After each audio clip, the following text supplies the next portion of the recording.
साल 1986। एक दुबला पतला लड़का सफ़ेद जूते पहनकर पर्दे पर आता है और अपने डांस से पूरे देश को थिरकने पर मजबूर कर देता है। ना कोई गॉडफादर, फिर भी उसने खान्स और कपूर्स के दौर में अपनी एक अलग सल्तनत खड़ी की। आज बात करेंगे विरार के छोरे यानी गोविंदा की। कैसे एक चौल में रहने वाला लड़का हीरो नंबर 1 बना, किन अभिनेत्रियों के साथ उनके अफेयर ने घर में तूफान मचाया और क्यों आज वो बॉलीवुड के चकाचौंध से दूर हैं। चलिए शुरू करते हैं गोविंदा की अनसुनी दास्तान। गोविंदा का जन्म 21 दिसंबर 1963 को हुआ। उनके पिता अरुण आहूजा एक अभिनेता थे, लेकिन एक फिल्म फ्लॉप होने के बाद परिवार की माली हालत बिगड़ गई। आलीशान बंगले से निकलकर परिवार विरार की एक चौल में आ गया। गोविंदा ने वो दौर देखा जब उनके पास ऑडिशन देने जाने के लिए बस के पैसे नहीं होते थे, लेकिन उनके अंदर डिस्को डांसर मिथुन चक्रवर्ती जैसा बनने का जुनून था। उन्होंने अपना एक डांस वीडियो बनाया और फिल्मकारों के चक्कर काटने लगे। किस्मत ने साथ दिया और 1986 में फिल्म इल्ज़ाम से उनका धमाकेदार डेब्यू हुआ। गाना स्ट्रीट डांसर रातों रात हिट हो गया और गोविंदा बन गए नए डांसिंग सुपरस्टार।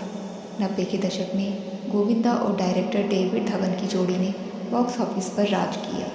आंखें, राजा बाबू, कूली नंबर 1 जैसी फिल्मों ने उन्हें कॉमेडी का बेताज बादशाह बना दिया।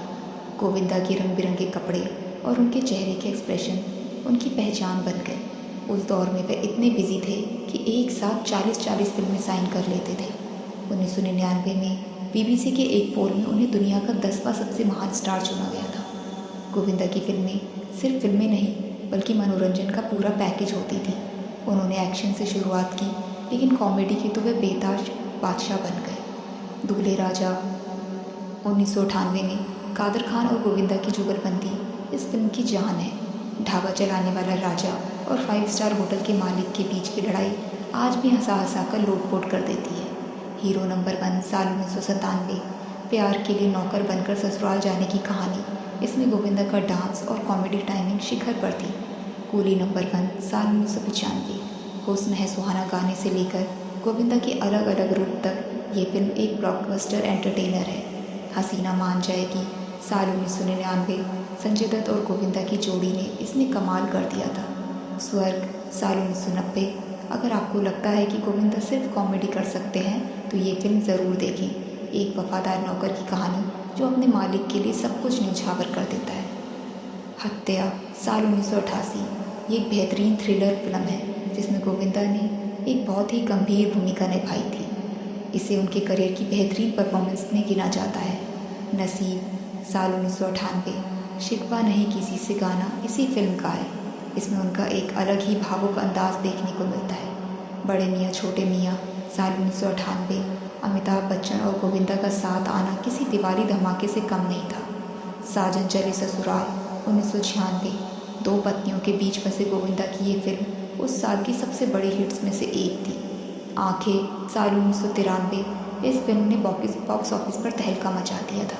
गोविंदा का डबल रोल और बंदर के साथ उनके सीन आज भी मशहूर हैं। भागम भाग साल 2006, अक्षय कुमार और गोविंदा की टाइमिंग ने इस फिल्म को कॉमेडी का मास्टरपीस बना दिया। पार्टनर साल 2007, सलमान खान के साथ गोविंदा की वापसी ने साबित कर दिया था कि चीची का जादू कभी ख़त्म नहीं होगा। इसमें उनका भास्कर चौधरी का किरदार कल्ट बन चुका है। उनके चेहरे के एक्सप्रेशन और फुटवर्क आज भी कोई मुकाबला नहीं है। उनके अनोखे और ब्राइट कलर के कपड़े उनके किरदार की पहचान बन गए थे। गोविंदा की निजी ज़िंदगी भी उनकी फिल्मों की तरह ही ड्रामे से भरपूर रही है। बहुत कम लोग जानते हैं कि जब गोविंदा ने बॉलीवुड में कदम रखा वे पहले से ही शादीशुदा थे। गोविंदा और सुनीता की मुलाकात गोविंदा के मामा आनंद सिंह के घर पर हुई थी। सुनीता की बड़ी बहन की शादी गोविंदा के मामा से हुई थी। शुरुआत में दोनों एक दूसरे को बिल्कुल पसंद नहीं करते थे। सुनीता उस समय के हिसाब से काफ़ी मॉडर्न थी, जबकि गोविंदा एक साधारण विरार के लड़के थे। दोनों के बीच अक्सर बहस और छोटी मोटी लड़ाइयाँ होती थी। दोनों को ही डांस का बहुत शौक था। मामा के कहने पर उन्होंने साथ में डांस करना शुरू किया और यहीं से उनकी नज़दीकियाँ बढ़ी। उन्होंने करीब 3 साल तक एक दूसरे को डेट किया। वे एक दूसरे को प्रेम पत्र लिखते थे, जिन्हें सुनीता का भाई चुपके से डिलीवर करता था। सुनीता की माँ को शुरुआत में ये रिश्ता मंजूर नहीं था क्योंकि गोविंदा उस समय संघर्ष कर रहे थे, लेकिन गोविंदा की माँ निर्मला देवी सुनीता को बहुत पसंद करती थी। गोविंदा की माँ ने पहले ही कह दिया था कि तू इसी लड़की से शादी करेगा। माँ की इच्छा का सम्मान करते हुए गोविंदा और सुनीता ने 11 मार्च 1987 को एक निजी मंदिर में शादी कर ली। उस समय गोविंदा की उम्र 24 और सुनीता की केवल 18 साल थी। गोविंदा ने अपनी शादी की बात को पूरी दुनिया से 1 साल तक गुप्त रखा। गोविंदा उस समय करियर के पीक पर थे। उन्हें डर था कि अगर लोगों को पता चला कि वे शादीशुदा हैं तो उनका चॉकलेट बॉय वाला इमेज खराब हो जाएगा और उनका करियर ख़त्म हो सकता है। सुनीता ने एक इंटरव्यू में बताया कि वह 1 साल तक घर से बाहर नहीं निकलती थी ताकि किसी को पता ना चले। यहाँ तक कि जब उनकी पहली बेटी का जन्म हुआ तब जाकर दुनिया को उनकी शादी के बारे में पता चला। लेकिन इसी बीच गोविंदा का दिल एक ऐसी अभिनेत्री के लिए धड़का था जिसे वे कभी भूल नहीं पाए। वो थी नीलम कोठारी। पहली ही मुलाकात में गोविंदा नीलम की खूबसूरती और सादगी पर फिदा हो गए थे। गोविंदा ने एक इंटरव्यू में खुद कबूल किया था कि वे नीलम से शादी करना चाहते थे। यहाँ तक कि उन्होंने सुनीता के साथ अपनी सगाई तक तोड़ दी थी क्योंकि वे चाहते थे कि सुनीता खुद को नीलम की तरह बदले। उन्होंने नीलम को कभी अपने दिल की बात नहीं बताई क्योंकि उन्हें डर था कि नीलम उन्हें रिजेक्ट कर देंगी। आखिरकार अपनी माँ के कहने पर वे वापस सुनीता के पास लौट आए। विवाद तब और गहराया जब 90 के दशक के अंत में गोविंदा का नाम उस दौर की सबसे सफल एक्ट्रेस रानी मुखर्जी के साथ जुड़ा। फिल्म हद कर दिया आपने की शूटिंग के दौरान दोनों की नज़दीकियाँ बढ़ने लगी। खबरें तो यहाँ तक थी कि गोविंदा रानी को महंगे तोहफे और लग्जरी गाड़ियाँ गिफ्ट कर रहे थे। विवाद तब और बढ़ गया जब एक मशहूर पत्रकार ने दावा किया कि उन्होंने गोविंदा को रानी के होटल रूम में देखा था। इस खबर ने गोविंदा के घर में तूफान ला दिया।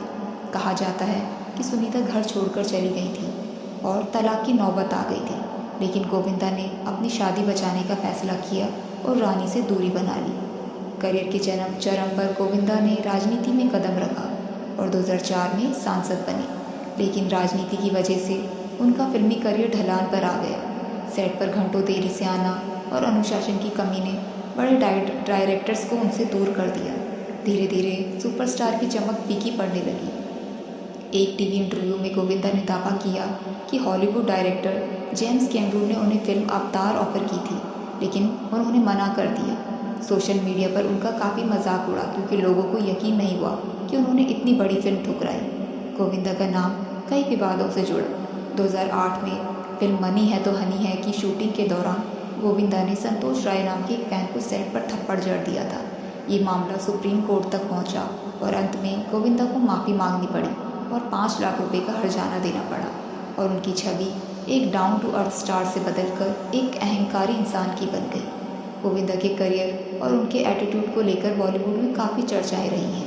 90 के दशक के इस सुपरस्टार का पतन केवल फिल्मों के फ्लॉप होने से नहीं बल्कि उनके व्यवहार से जुड़ी कुछ आदतों की वजह से भी माना जाता है। गोविंदा अपनी लेट लतीफ़ी के लिए मशहूर थे। कई बड़े निर्देशकों और सह कलाकारों ने शिकायत की थी कि वे घंटों देरी से सेट पर पहुंचते थे। इससे फिल्म का बजट बढ़ जाता था और बाकी कलाकारों का समय बर्बाद होता था। सलमान खान और अमिताभ बच्चन जैसे अनुशासित सितारों के दौर में ये व्यवहार उनके खिलाफ गया। कहा जाता है कि करियर के ढलान पर गोविंदा काफ़ी अंधविश्वासी हो गए थे। वे अक्सर ज्योतिषियों के कहने पर शूटिंग के शेड्यूल बदलवा देते थे या कुछ खास दिशाओं में काम करने से मना कर देते थे। कई बार उन्होंने अजीबोगरीब मांगे रखी जिससे मेकर्स के साथ उनके रिश्ते खराब हुए। गोविंदा ने अपने करियर में कई बड़े निर्देशकों से पंगा लिया। जिस डायरेक्टर ने गोविंदा को सुपरस्टार बनाया उन्हीं के साथ उनकी अनबन हो गई। गोविंदा ने आरोप लगाया कि जब उनका बुरा वक्त चल रहा था तब डेविड ने उन्हें फिल्म में लेने से मना कर दिया और उनका फ़ोन तक नहीं उठाया। गोविंदा को लगा कि डेविड धवन ने उन्हें छोड़कर नए एक्टर्स जैसे वरुण धवन पर ध्यान देना शुरू कर दिया है। करण जौहर और यशराज फिल्म्स उन्होंने सार्वजनिक रूप से इन बड़े कैंप्स की आलोचना की जिससे इंडस्ट्री में वे अलग थलग पड़ गए। गोविंदा ने लंबे समय तक खुद को अपडेट नहीं किया। जब सिनेमा बदल रहा था वे वही पुरानी 90 के दशक की कॉमेडी और हीरो वाली छवि में फंसे रहे। उन्होंने साइड रोल्स या कैरेक्टर रोल्स स्वीकार करने में काफ़ी समय लगा दिया जिसे उनके ईगो से जोड़कर देखा गया। सच तो ये है गोविंदा एक बेमिसाल टैलेंट थे, लेकिन फिल्म इंडस्ट्री अनुशासन पर चलती है। जब सफलता सिर पर चढ़कर बोलने लगती है और इंसान प्रोफेशनलिज्म को नज़रअंदाज करता है तो टैलेंट भी पीछे छूट जाता है। गोविंदा की ज़िंदगी में सिर्फ बाहरी विवाद ही नहीं बल्कि पारिवारिक झगड़े भी रहे। सबसे ज़्यादा चर्चा उनके भांजे और मशहूर कॉमेडियन कृष्णा अभिषेक के साथ हुई अनबन की रही। साल 2016 में शुरू हुई ये लड़ाई एक ट्वीट की वजह से बढ़ी, जिसे सुनीता ने अपने और गोविंदा के खिलाफ समझा। सालों तक दोनों परिवारों ने एक दूसरे पर मीडिया में कीचड़ उछाला। कृष्णा ने कई बार माफ़ी मांगी, लेकिन मामा मामी का दिल नहीं पिघला। हालांकि हाल ही में 2025-26 में गोविंदा की बीमारी और निजी मुश्किलों के समय कृष्णा और उनकी पत्नी कश्मीरा उनके साथ देखा गया, जिससे लगता है कि अब रिश्तों की कड़वाहट कम हो रही है। गोविंदा की ज़िंदगी का एक और दिलचस्प मोड़ तब आया जब 2015 में 49 साल की उम्र में उन्होंने सुनीता से दोबारा पूरे रीति रिवाज के साथ शादी की। ये उनकी माँ की आखिरी इच्छा थी। आज के समय में भी गोविंदा अपनी निजी ज़िंदगी को लेकर सुर्खियों में रहते हैं। हाल ही में उनकी पत्नी सुनीता ने कुछ गंभीर आरोप लगाए थे कि गोविंदा को कुछ लोग ब्लैकमेल कर रहे हैं। इन तमाम उतार चढ़ावों के बीच भी गोविंदा आज भी परिवार को ही अपनी सबसे बड़ी ताकत मानते हैं। गोविंदा की कहानी का सबसे भावुक हिस्सा उनका हालिया संघर्ष है। एक समय जो सितारा साल में 40 फिल्में साइन करता था, आज वह काम के लिए तरस रहा है। गोविंदा ने हाल के कई इंटरव्यूज़ में ये दावा बयान किया है कि बॉलीवुड में उनके खिलाफ साजिश रची गई। उनका मानना है कि इंडस्ट्री के कुछ प्रभावशाली कैंप्स ने उन्हें जानबूझकर काम देना बंद कर दिया। अपनी कमबैक के चक्कर में गोविंदा ने ऐसी फिल्में साइन की जो बॉक्स ऑफिस पर औंधे मुँह गिरी, जैसे आ गया हीरो और रंगीला राजा। इन फिल्मों के फ्लॉप होने से डिस्ट्रीब्यूटर्स ने उन पर पैसा लगाना बंद कर दिया।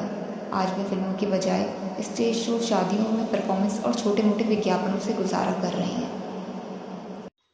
अक्टूबर 2024 में गोविंदा के साथ एक दुखद हादसा हुआ जब उनकी अपनी ही रिवॉल्वर से उनके पैर में गोली लग गई।